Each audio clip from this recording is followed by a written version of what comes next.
Good day, everyone. Today I'm talking to Stefan Lindberg-Jones, who's the CEO and owner of Ginger Camel based in Qatar. Good day, Stefan. How are you?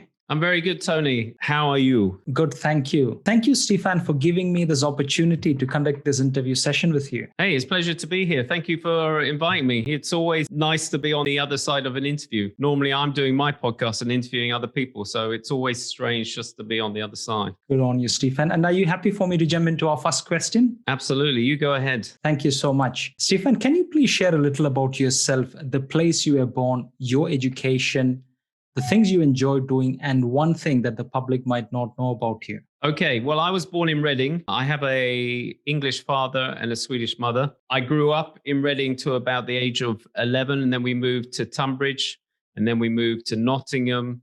And then when I finished college, I moved all over the place. So I kind of had a nomad childhood because every time my dad worked for Barclays Bank, so every time he got promoted, he had to move into a different city. I would be at school for 2 years and then I would have to move to another school. But I enjoyed it. I loved the opportunity to start again, build some friends up, and then you've made friends, and then there's a new opportunity to go to a new school and make new friends. My sister didn't have the same kind of mentality, so she always hated it. Oh God, a new school, etc. So yes, education-wise, Mr. Average. Mum and dad thought there was something wrong with the schooling system. They had this bright kid, but when I went to school, I was getting kind of average low mark. So they took me to London when I was about maybe 9 or 10. And I went to Oxford Street. There was someone looking into dyslexia. It wasn't known in those days.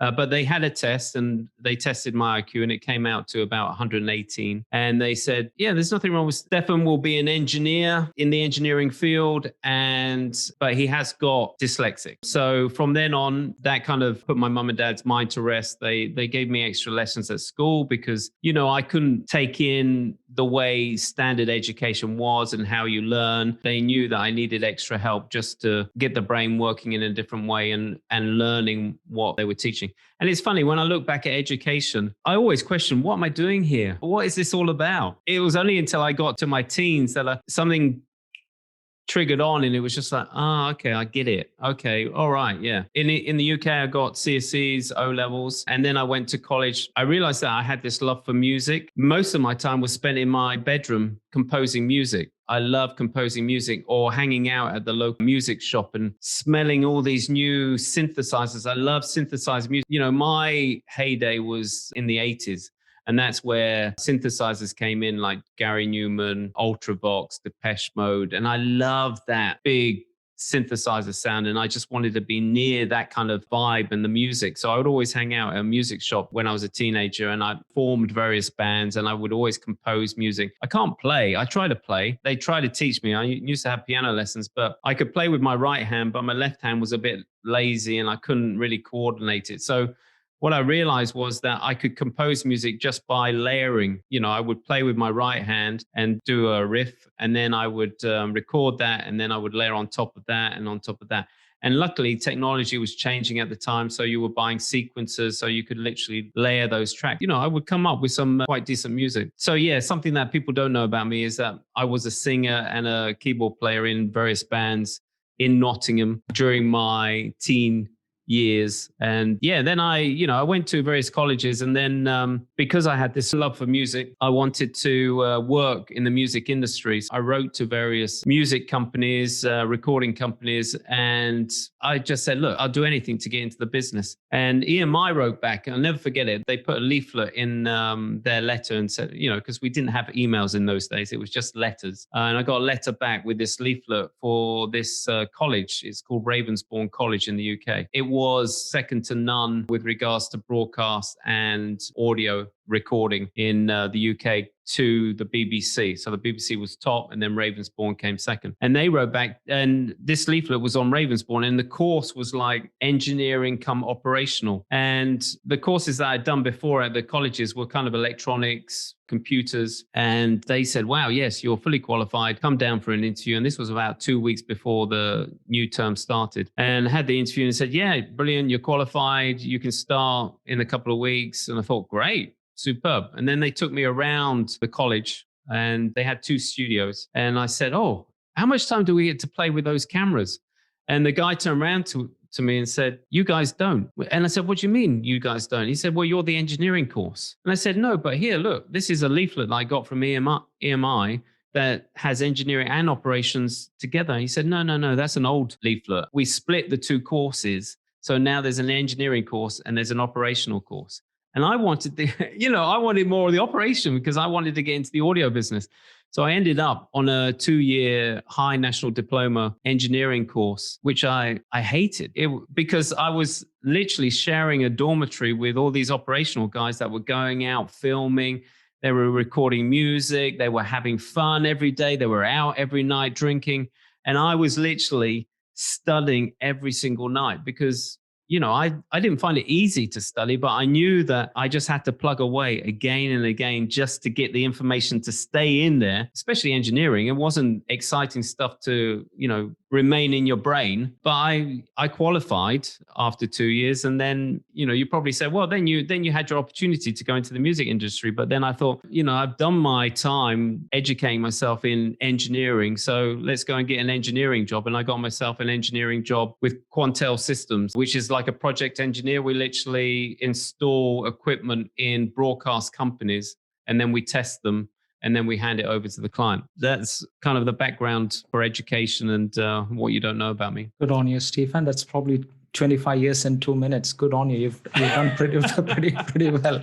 It is actually. Yeah, absolutely. Well, I've been on the receiving end when people go into their whole long education and stuff, and it's taken the whole podcast. So I thought I'd try to squash it as much as possible. Thank you for sharing that. Stefan, now moving on to our next question. Can you please share about your work experiences before you started Ginger Camel? I literally went into broadcast project engineering in the broadcast field. And that lasted for around 2 years with a couple of companies. And then I moved into the actual broadcast companies. So I I started in cable. After I left project engineering, I went into a cable company. And that was kind of new with regards to cable in the UK. And then from there, I had the opportunity to move to a satellite company. It was like I was doing stepping stones back into broadcast. So I went cable.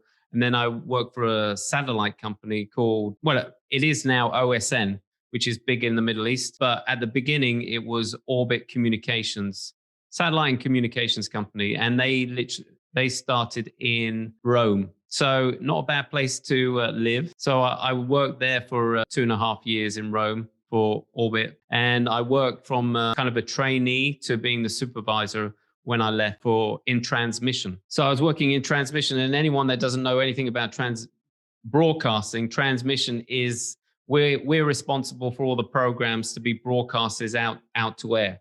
So we literally have a schedule of all the programs that will go to air at various times during the day. I know it sounds a bit weird now because now we've got Netflix. You can just literally press and play whatever film you want. But in the old days, you had a schedule and you watched either a satellite channel or your local TV channel, wherever you live. And we would have a schedule and we would make sure that the programs were loaded up so you had these big tapes and it was in a flexi car. You load all the tapes in this flexi car, and then there was 3 video players at the bottom, and this robotic arm would go and get the tape and play it because it was being fed by the computer, which had the schedule to tell it when this program should be played.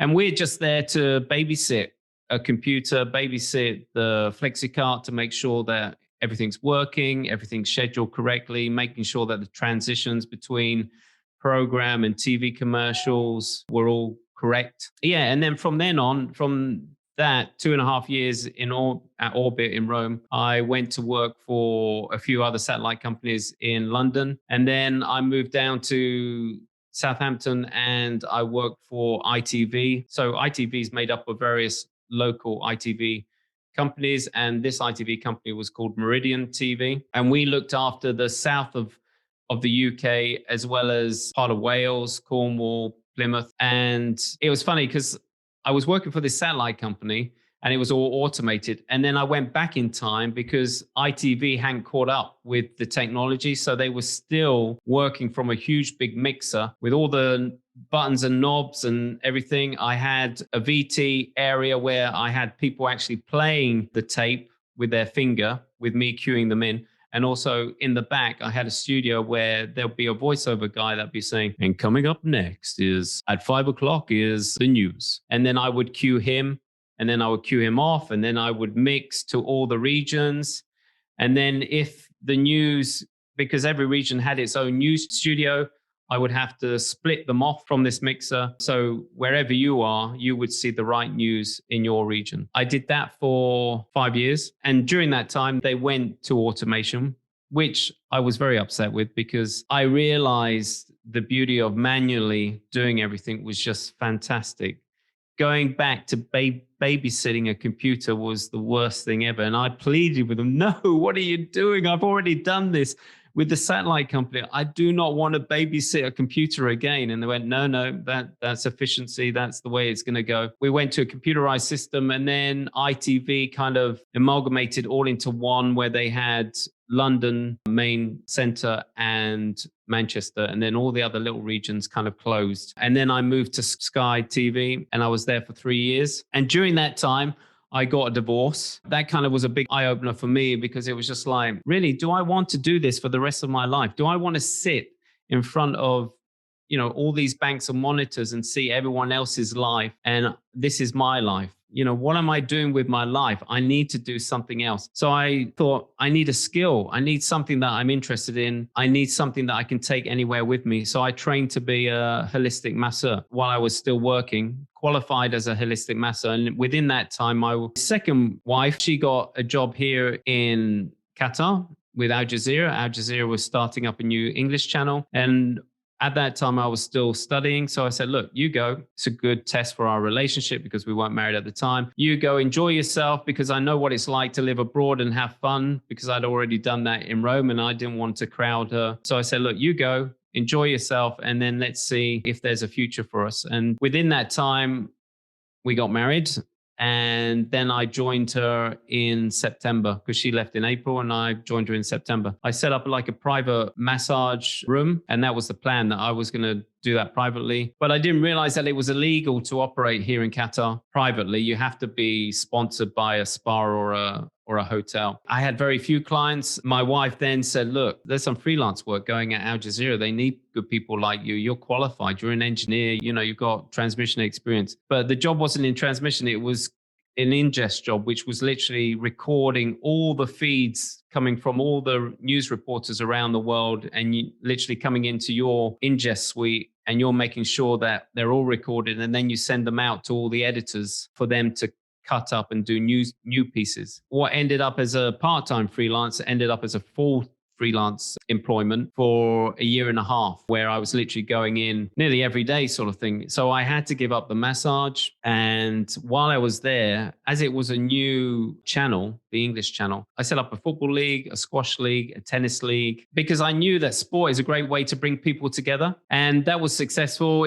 All the departments got involved. And after a year and a half of running that, as well as doing the freelance job, Al Jazeera turned around and said, look, we can't give you any more freelance work. It's not possible. And also, we can't employ you full time because you're married to someone in the company. And we have this policy of married couples can't be together in the same department. So you have to leave. Thank you very much for all your hard work. My wife was furious. She wrote to all the heads of departments, but no, that didn't matter. So I said, look, it's just the way it is. Let's just see what happens. And during that period, 2 editors approached me and said, look, we're doing freelance work outside of Al Jazeera, and we're thinking of setting up our own production company. And we can see you're a good organizer because you've done these leagues and you've been organizing that. We want to know if you'll be willing to set this production company up. Go and find out what is needed to set up a company here in Qatar. When you've got all the information, then we'll be ready to move forward, and you can head the company. And we still have our positions here at Al Jazeera, but we're literally freelance within our own production company. And I went, yeah, great. All right, I'll do it. So it took me about 3 months to get all the relevant information, find a sponsor, because you need a Qatari sponsor here if you want to set up a company. I went back to them and I said, right, I've got it all ready to go.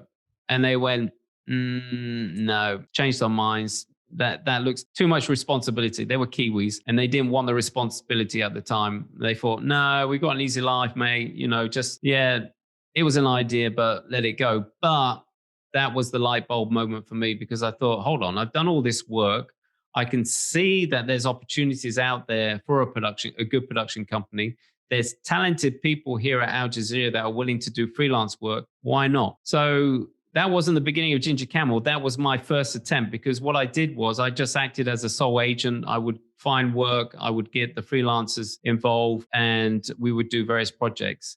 And that lasted for about a year. And then my wife said, look, you're not making that much money. Go and get yourself a proper job. So what I did, I contacted one of the production companies that were already established. And because I've been hiring equipment from them, and I said, look, I'm looking for a job. I've been doing this for a year. Would you be interested in hiring me? And one of the companies said, yeah, come on board. And they were like a 2-man band, but they had an office, they had an edit suite, they had equipment to rent out. So I went in and just literally ran the office. And I learned what it was like to run an actual production company from the guy that was running it and owned it. I did that for a year and a half. I was the general manager for this company, and we ended up from 2 people to about 22 people. And we had this beautiful office. We had a few edit suites. We were hiring equipment. We were doing good productions. And then I was approached by a French producer who had been running an animation house in France, in Paris.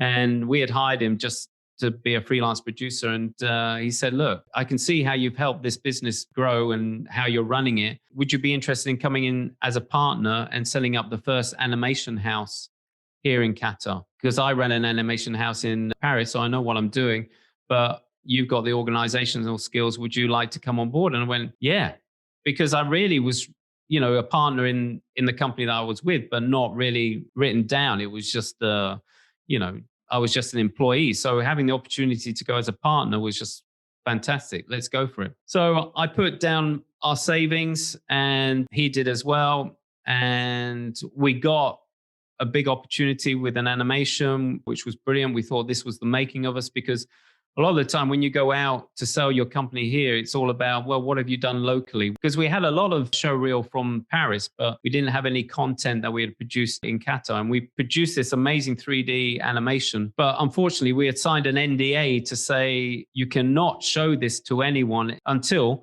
the Emir has seen it. And every time this film was about to be shown to the Emir, he canceled. He had other things that he needed to do. So literally months and months passed, and we had this fantastic showpiece, this showstopper of what we could produce. We weren't able to show it. So we literally, after a year, we went bankrupt because we had put all our money into this production and no one could see it. So they were always questioning whether we were capable or not. So we went bankrupt. And then this is where Ginger Camel came into effect, because I had a friend that had been working at Al Jazeera, and he'd been seeing my whole journey. And he approached me and said, look, I really believe in you. I know you can do it. I want to give you another chance to run your own production company. I want to give you some money to pay for some equipment. And, how much do you need? And I said, well, I just need a camera. I need a few lights, and I need a computer. And the animator that was from my old company followed me, believed in me to follow me for this new company. And it was just the 2 of us. But luckily, he was an animator, but wanted to give up animation and wanted to move into photography. He had a keen interest in photography, so he was doing that all the time as a hobby, and also filming. And I thought, wow, I need this guy on board, because then I can sell his services. I've got a man that can do 3 things. So we literally started in my house, and then after a few months, we moved to an office. And then after 6 months, we took on a student graduate to be our editor. And then Ginger Camel just flourished to a point. After a year, we were getting offers of bigger projects. So then we needed the skill set for those projects. So we hired a producer, we hired a director, and we just carried on. Depending on the demand, we slowly built our team. So that's how Ginger Camel was born. And the reason Ginger Camel is called Ginger Camel is because we were brainstorming before we actually formed the company. I just wanted a catchy name. I just wanted something that would put a smile on your face. And in Sweden, because every summer I would go to Sweden, it's always about the moose, the elk. And I thought, well, what's here that's kind of similar to a moose? And I thought, well, the camel. And it's funny, the oryx is the star animal here in Qatar. The oryx gets full attention, but the poor camel doesn't get any attention whatsoever. There's nothing about camel this or camel that. And they have camel racing, but nothing camel. And I thought, yes, camel. I need a camel. I need a camel. And then I thought, well, how do I make that camel come alive? Oh, it needs a good name. It needs a catchy name to make that camel alive. So then I throw different names out. But then the problem with names is that everyone's got an association with a name. You know, if I say Andrew, you probably know an Andrew that might be nice or might not be. So you've already created that Andrew figure in your head, Andrew Camel. It doesn't work. So something just popped into my head. It just said, how about Ginger Camel? Ginger, because I used to be bright ginger hair. I've got 2 sons that have got ginger hair. And also ginger-haired people in the UK get a bad rap just because they're a little bit different, you know, looking from the norm. And I thought, well, I'm going to show everyone that Ginger Camel is a strong character, but also it just puts a smile on your face. It doesn't matter whether you know what we do or not. It just sparks your curiosity to find out, wow, that's an unusual name. I need to find out more. And it's worked. It's so worked here in Qatar. That's the first question I get asked every time I go into a meeting is, why Ginger Camel? Where does the name come from? So there you go. Good on you, Stefan. Thank you so much for sharing that. I mean, it was an amazing journey that you shared, right from your situation in UK, the transitioning, you know, the heartbreak situation that you had to face, and then transitioning to Qatar. But one thing I kind of understood as you were sharing, Stefan, was like, it almost sounded organic. You know, one thing led to the other and doors opened, and it was that organic transition from one stage to another stage. And I think one crucial point for you, I think, from what you shared is those 2 co-founders bringing you on board, because all of a sudden you had that opportunity to learn what they were thinking, how they were planning. Because if you were part of probably a bigger company, you would be doing one segment, or you would be looking after a certain vertical. You wouldn't have an overall idea of what a business looks like. So I think that was a very crucial point for you from my perspective. So thank you so much for sharing all these stories about your journey with Ginger Camel. And as you said, the name definitely stands out. Yeah, Tony, that's what I've learned. And that's why I said to my wife at the time when Aljazeera said, okay, enough freelance work, you have to go on your way. And I knew there was something, a door was going to open, because with the experience that I've had in the past, there's always, whatever happens to you in life, there's always something that, you know, however bad it is, or whatever situation you feel, you know, you might feel you're in a dark hole, but actually it's just a moment of change. Something's happening. It's like you're in the fire and you're literally going to pop out, and new opportunities are going to happen. And that's what I knew. I knew in my heart of heart, it was like, something's going to happen. I don't know what. I'm going to put myself out there, because that's the thing that I've learned as well, is that nothing happens unless you get yourself out there, unless you ask, unless you make motions for things to happen. Just the opportunities always seem to happen. Thank you, Stefan, for sharing that. Stefan, moving on to our next question, can you please share about Ginger Camel's products or services, and how is Ginger Camel different to other film production houses in Qatar? Ginger Camel is a film, animation and photography production company. And the reason why I started it was the fact that I knew there was a need for quality work here in Qatar, because before there was mediocre. It wasn't to the standard that I had basically broadcasted for years. The quality wasn't here. There might have been a company, 1 or 2, that were producing kind of the standard that I was used to seeing. But I knew there was a need, and that's why, you know, I felt I could achieve something by creating a production company that was based on quality and also honesty. A lot of companies here, it's all about who you know. It's all about what deals you make. I didn't want that. I wanted my business to be based on referrals. I wanted it to be based on the quality of work that we were producing, that people from the top would be questioning their marketing department. I've been seeing these videos up online. Why haven't we worked with this company? And that might open the doors where it comes to, he's got a special deal with this production company. And that's why the quality is mediocre. There's something wrong with my personnel. And I want to know why we're not working with this company. And that's what's happened over the last 10 years with Ginger Camel, is the fact that we get knocks on the door and it's just like, well, I never knew you were here. You know, my marketing guy's always been working with this other company, and I'm so glad we found you. Being honest as well with the fact that, you know, we would only take on projects that we knew that we could complete, that we could produce to the highest level, because there's so many companies here that will just go, yeah. Give me the work. Not considering whether they can fulfill the work. It's just, no, work, money. I don't care about quality. Just get it done. on to the next, on to the next, on to the next. And I knew that we would have a successful company if we could literally pick and choose the projects that we could handle at the time. And we would clearly state to clients or potential clients, look, sorry, we're busy, but if you would like to work with us, we'll be free in a couple of months or a month, depending on, your demands. But sorry. And that was refreshing to these potential clients because they never heard that before. They were like, what? Oh, I'm so glad you let me know. You were putting the decision back to the client or the potential client. Now they could choose whether they still wanted to work with you or they would go and find someone else. Yeah, it was brilliant. Just to see that and to see their reaction, and also turning up on time for a meeting. I would turn up on time like 5 to 10 minutes before the actual meeting was scheduled. And to see potential clients' faces like, you're early. Yeah. Well, we scheduled 5-10 minutes in the future. Oh, well, I normally expect my people to turn up half an hour. That is the way it is here. So you can see how you can win work just by being efficient, being honest, being on time, easy.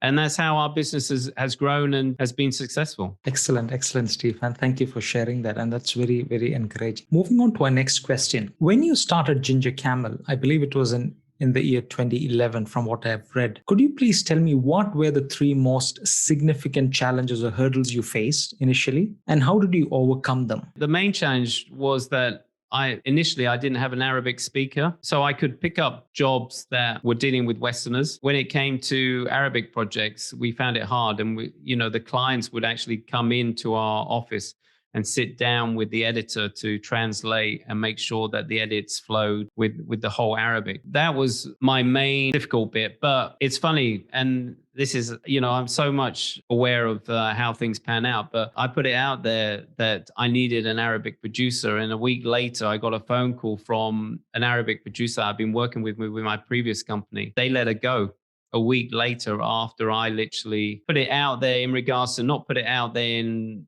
getting in contact with people. I literally just put it out there. I put it out to the universe.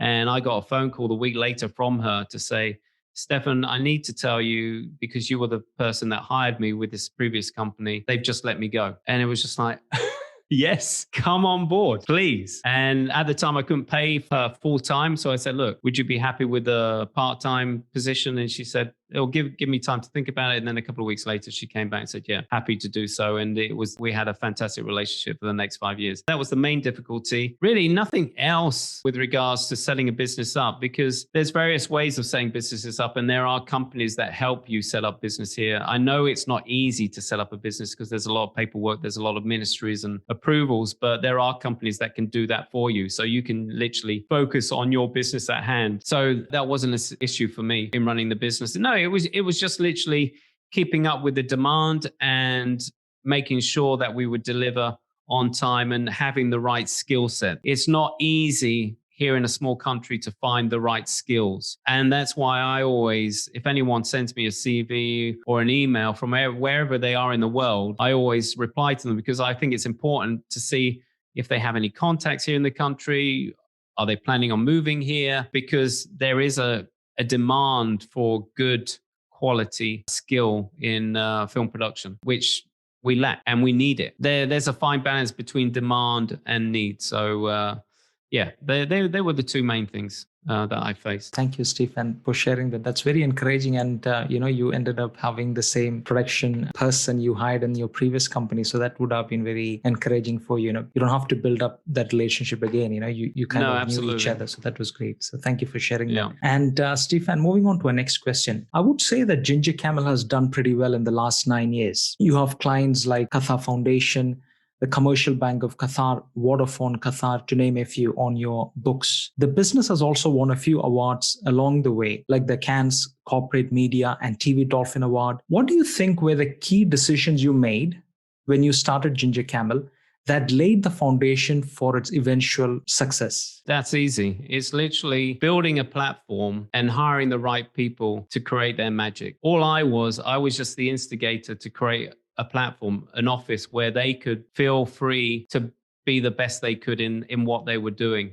So you would walk into Ginger Camel and you can feel the atmosphere. It was very laid back, But that's sometimes deceiving. You know, I would hire sometimes people, or I would get interns, and they would see this relaxed atmosphere. But that was because they were in control. They knew what they were doing. There was no micromanaging. It was literally everyone knew their responsibility. They knew the time frame of each project, and they knew what they had to do.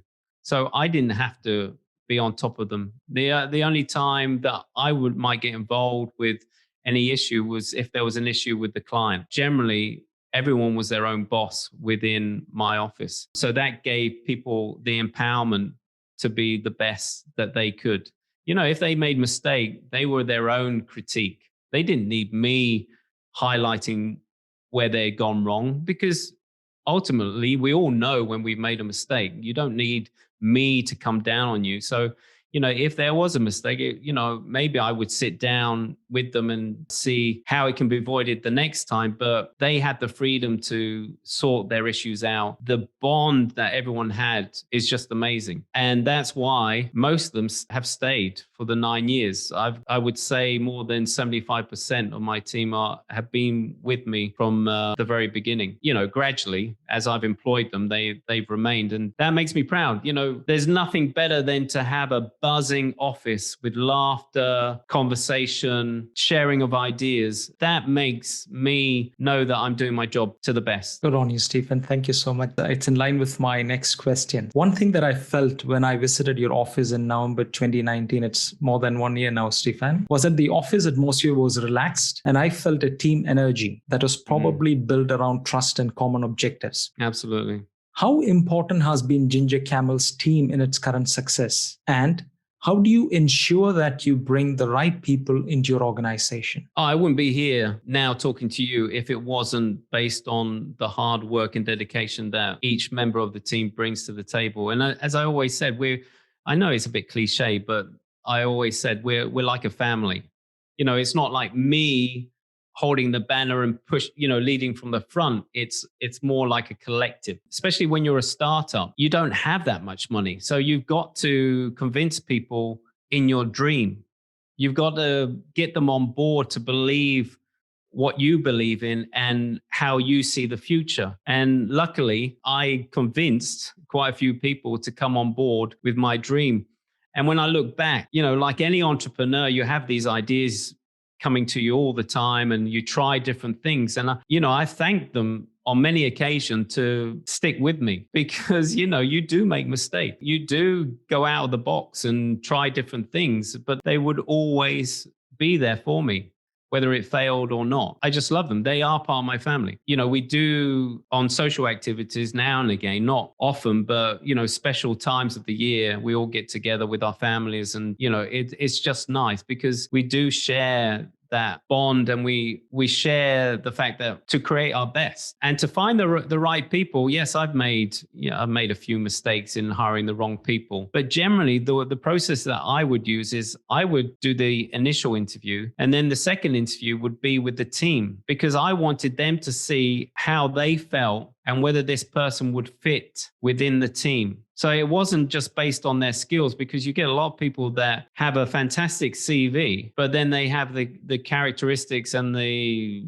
just wouldn't work within our organization. Because, I've worked with other organizations before, you click or you don't click. And there's some people that you get pulled towards, and there's some people that you rebel. I knew that it just wasn't about what I thought. It was about the collective on how my team felt about this person. And generally 90% of the time we got the right person, and they would be welcomed in by the team. They would have a great working relationship. So that's how we've been successful in picking the right people. It wasn't based on what the CV said or what I thought of the first impression. It was more about what the team felt.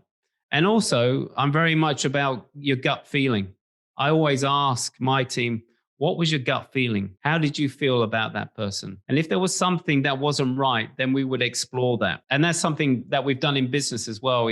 When we've gone into meetings with potential clients, I've always asked the team afterwards, how was your gut feeling? What did you think about that client, potential client? Because if there's something that's not right, then that means when we do the project, there could be issues. But if you're feeling great, then that's a good sign and we can move forward. I think that's very encouraging, and that's a good strategy, Steve. That interview process where you have that first go in interviewing the person and then get the team involved. And I think Absolutely. I was sharing with someone recently, and I think the reason why that approach would benefit the organization as a whole, as humans, we have different interests, different likes, we are wired differently. So certain things that we pick about a person, we might be blindsided to other things, you know what I mean? And then the other person says, did you see that he was very abrupt? He was not really engaging in a conversation. Would that person really fit into the team? And all these things you might have not really thought about, the others in the team brings onto the table. And that is much more of a greater effect in the decision-making process in getting the right person on the team. And that's very good to hear that, you guys are doing it as part of your strategy at Ginger Camel. If you think about it, you want a good working team. As I always say, that you're each a cog in a wheel. And if one of those cogs isn't performing right, then it's going to affect the whole wheel. So we've all got to be performing our best, and we've all got to work together. And if there is an issue, then it's not going to work. It's very much important that the team is there at the beginning to decide who is right and who isn't for the future employment. Excellent. Thank you for sharing that. And Stefan, moving on to our next question. How has the current COVID-19 pandemic affected Ginger Camel's operations, and what steps have you taken to mitigate its effect on your business? Moving into 2020, we got indications from our clients that their budgets had been slashed by 50%. And this was even before COVID. Immediately, I made steps to cut costs because I've been in a similar situation when budgets got slashed. In 2016, I got hit really hard. I wouldn't have survived just by the fact that my guys stood with me and we got through it. So when I had indications in 2020 that budgets had been slashed, I immediately thought, no, this isn't going to happen to me again. I'm going to be prepared this time. You visited our office. I thought, well, I'm not sitting here in this big office waiting for clients to come. And when they do, they're only going to have half the budget. So I'm going to get out of this office straight away because that's a huge part of my costs. So immediately I was looking for alternatives, smaller offices or ways that I could run the business. Basically, we found a place that was half of what we paid for our office. And we were literally moving out when the pandemic hit and they were shutting areas here in Qatar. I was very lucky and we were very fortunate that we were already in the process of downscaling our business. Also, I scaled up my business in 2019 because that was my best year ever in all the years. I needed more people to deal with the demand from inquiries to working with new agencies to working with new clients. And so I had various teams working on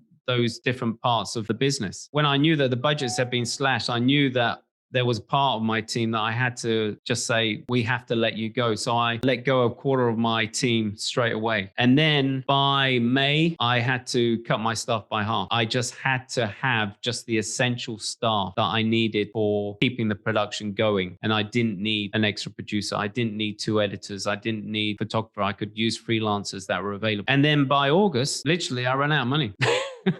But what happened then was all my guys went freelance. They said, look, we believe in Ginger Camel. We want to carry on. We'll do anything we can for Ginger Camel. So they said, look, we're going to find freelance work, do what you can do to keep Ginger Camel running. So, when I said where I ran out of money, I had enough money to keep the rent and the lights on. And then October, work started to come back. So now, and here, you don't get paid for about 3 or 4 months. Literally, the work that we've done in October, November, we should be getting paid now, January, February. That's what we're waiting for. The guys that are left, they're fine. They've done amazing work. They've done a lot of freelance work for even our competitors because they know the quality that my guys perform at. They know that they're easy to work with and they're very sociable. They're very friendly. They're approachable. And they're very high in their professional work. So they've picked up so much work. I'm literally jealous because I've literally been struggling to keep the business alive. But 2021, I think is going to be an amazing year. I'm very positive about that. I've had to make changes in regards to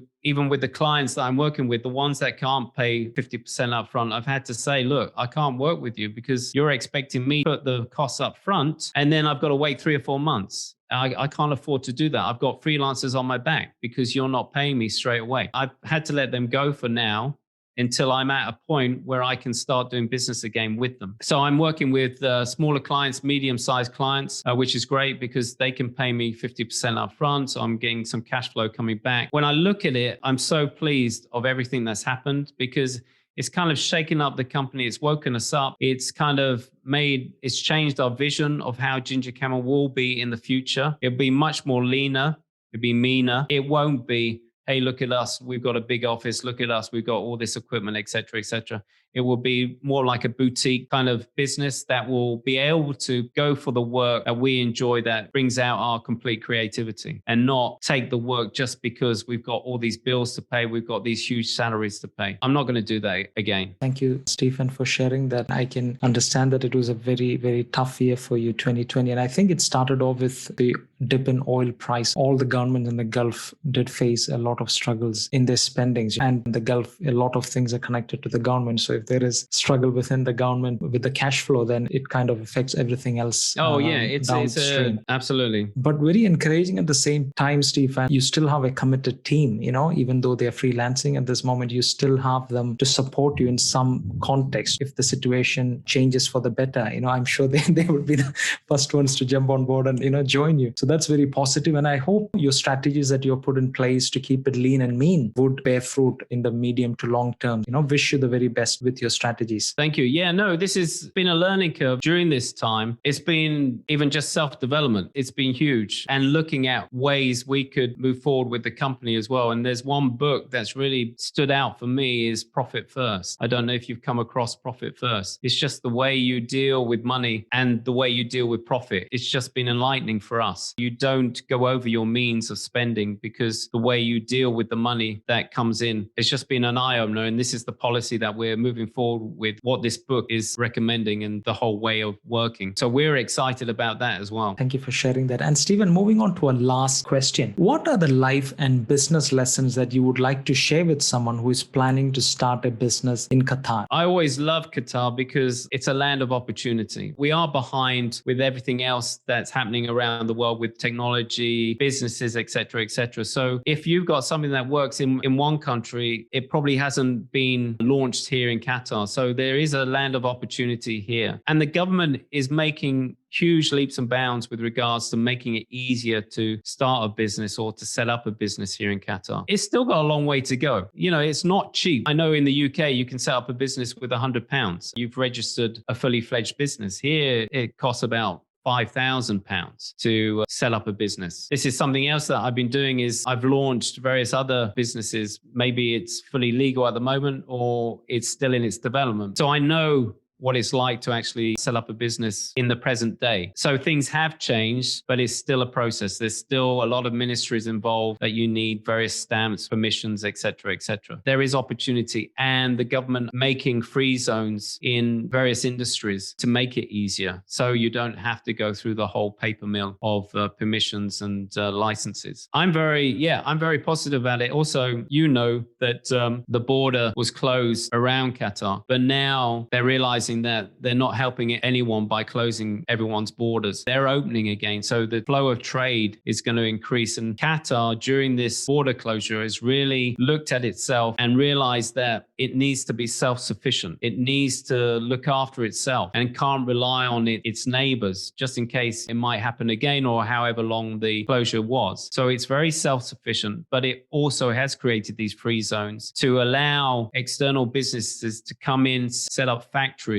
So there is more productivity here in Qatar. I'm very excited. They've got a great leadership. They look after their people, but they also look after the expats that live here with their healthcare, their education. It's a very nice country to live in. It's very safe. That's like business as well. It's getting easier and it's getting better doing business here in Qatar.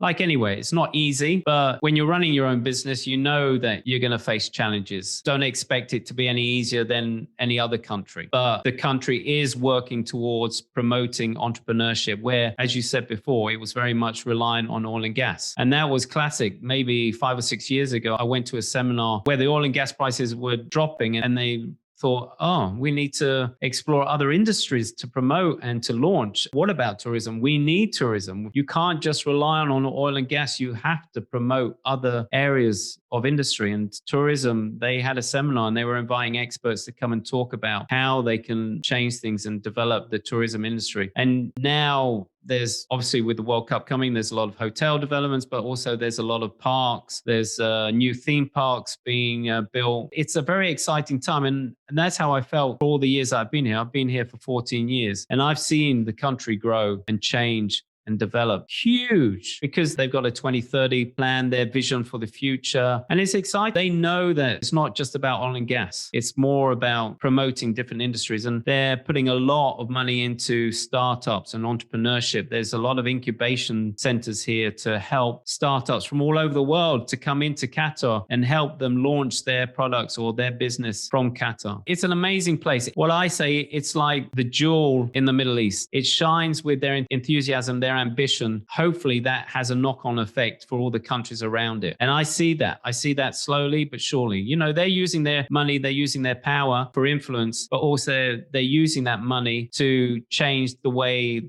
their own people see things, the way their business works. And it's completely different to all the other countries around. And hopefully that will have a knock-on effect to the surrounding countries. And you can see that. You can see things changing in the Middle East. Excellent, Stefan. Thank you so much for sharing that insight about Qatar and your story with Ginger Camel. Looking back, your journey, Stefan, from UK, then you were working in Rome, back to London for a period of time, and then coming to Qatar after a heartbreak situation in your life, and then starting a fresh chapter. And then you meeting those two co-founders, if I'm not wrong, in the production business, getting that hands-on experience of managing a business, and then eventually launching Ginger Camel. And the life lessons you bring forth into your business: honesty, being on time, and your idea of basically delivering on quality. And then from that delivery, them referring your business to others, and that network effect that is created through that consistent quality delivery process in the market. These are great things, Stefan, for any business to learn and to execute. And I'm sure it was not an easy journey for you when you're an entrepreneur. A lot of sleepless nights building the team, because once it's your baby, then you are probably middle of the night thinking of different strategies, how to make sure that the business succeeds. You have to pay the salary. So there's so many things that are happening. But it's very encouraging that you are still staying strong despite the challenges. You said in 2019 was the best year, and then all of a sudden in 2020, there were a lot of challenging situations that come your way. But even then, talking to you, I feel that you are actually someone who is able to weather the storm and stay strong despite the challenges. And I think that is probably one reason why the team that you built around Ginger Camel respects you and looks up to you. So thank you for sharing that story, Stefan. It was a great pleasure and an honor to listen to that journey. I wish you the very best in whatever you're going to do into the future. Thank you and all the best. Thank you, Tony. Much appreciated. Thank you for your kind words as well. Thank you.